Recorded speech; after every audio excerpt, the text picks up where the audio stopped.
Yo les gars, comment ça va? Pour ma part ça va bien, je retrouve aujourd'hui pour une nouvelle vidéo et j'ai une vidéo vraiment cool.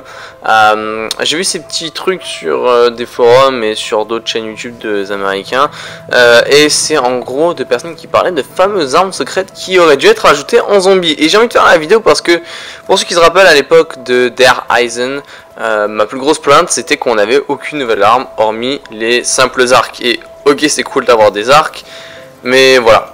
On se limitait avec peu d'armes, et sur Zetsubo no Shima ainsi que Gorod Krovi on nous a ajouté des nouvelles armes, ce qui a fait mon plaisir, avec entre autres le FAMAS et la PPSH qui sont fantastiques sur Gorod, ainsi que sur Zetsubo les Marshall qui sont fantastiques, et donc je n'ai plus à me plaindre. Néanmoins il y a d'autres armes qui auraient pu être ajoutées et j'ai envie de vous en parler, c'est quand même quelque chose de sympa et ça peut être quand même bon pour Black Ops 3. Et je veux commencer dès le début avec The Giant. Figurez-vous que sur The Giant, l'XR2 devait être ajouté. En fait on a eu une image qui remonte à une conférence de presse de mars 2015, donc ça remonte à un petit peu beaucoup de temps, hein, si vous voyez ce que je veux dire. Et cette conférence de presse, en gros, c'était Jason Blundell qui avait caché 4-5 indices un petit peu partout par rapport à Black Ops 3, et il avait entre autres caché ce screenshot qui montrait l'XR2 qui est une arme, désolé, du multijoueur qu'on n'a toujours pas vu dans le zombie effectivement, et tout le monde commence à se dire ouais l'XR2 va être dans le zombie, et c'était pas là, et en gros ça aurait dû être à la place du KRM sur The Giant. Et finalement pour X raisons on n'a pas eu cet XR2 qui est apparu, alors je sais pas pourquoi. Pourtant si je me trompe pas, quasiment toutes les armes du multi sont dans le zombie à part le P06 et l'XR2. Au niveau des armes primaires j'ai peut-être oublié une ou deux armes, mais normalement c'est juste ça, elles y sont toutes. Donc voilà, ça aurait été quand même intéressant. Ensuite sur Der Eisen Drache, sur le poster il y avait la MP40 qui était affichée, pourtant la MP40 n'a pas fait d'apparition, alors c'est un grand classique, je pense qu'il y en a qui la kiffent, Kino der Toten etc, Black Ops 1, elle n'a pas apparu. Puis bon, sur Zetsubo no Shima on n'avait rien eu de spécial, mais sur Gorod Krovi, le concept art nous propose quelque chose qui, mine de rien, est quand même intéressant, et je vais vous le montrer, c'est celui-ci le concept art.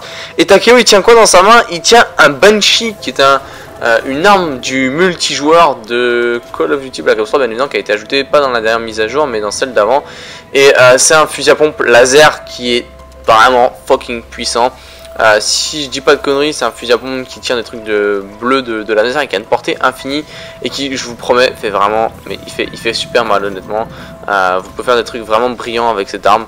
Il y en a, ils le gèrent multi, ils font vraiment mal avec. Enfin bref, vous m'avez compris. Et il semblerait que de base, ce fusil à pompe aurait été prévu d'ajout sur Gorod Krovi. Alors c'est quand même quelque chose qui est intéressant, parce que ça c'est le genre d'arme que j'aurais bien voulu voir en zombie, bien que ce soit un fusil laser. C'est le genre de chose qui a peut-être sa place et qui aurait été vraiment efficace. Donc maintenant, il y a beaucoup de théories, j'ai aussi lu ça un petit peu partout. Call of Duty a récemment mis sur Twitter un tweet qui dit What else is in the box, donc il y a quoi d'autre dans la boîte. Et il y a des personnes qui disaient que ça ferait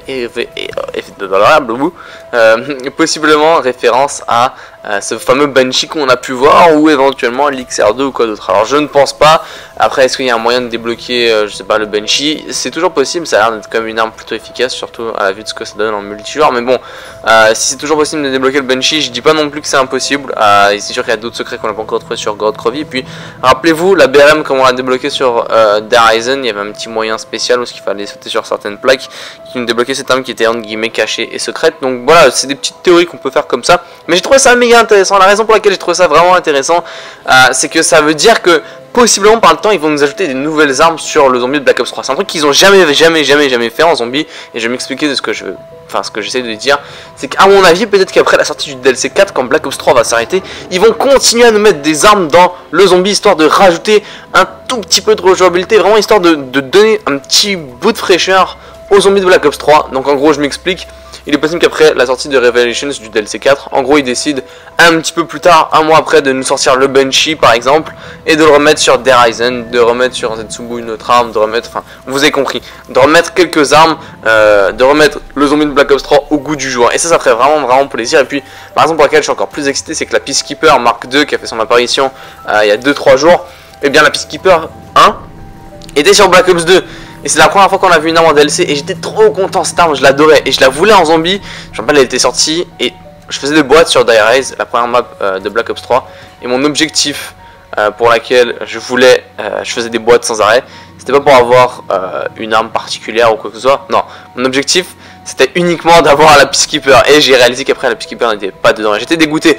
Et voilà, donc je pense que c'est quelque chose de quand même intéressant à noter. Je voulais avoir votre avis dans l'espace des commentaires. Est-ce que Treyarch a décidé de mettre, enfin de base leur idée c'était d'avoir le Banshee ainsi que la MP40 ainsi que l'XR2 dans le zombie, et puis au final ils ont dû annuler leur projet. Je sais pas vraiment ce que c'était leur projet au début. N'hésitez pas à me le dire dans l'espace des commentaires. J'espère que la petite vidéo d'aujourd'hui vous aura plu. Comme d'habitude si c'est le cas, vous pouvez lâcher un petit pouce vert, me donner votre avis dans l'espace des commentaires. Je vous dis ciao, je vous retrouve très prochainement pour d'autres vidéos. Peace.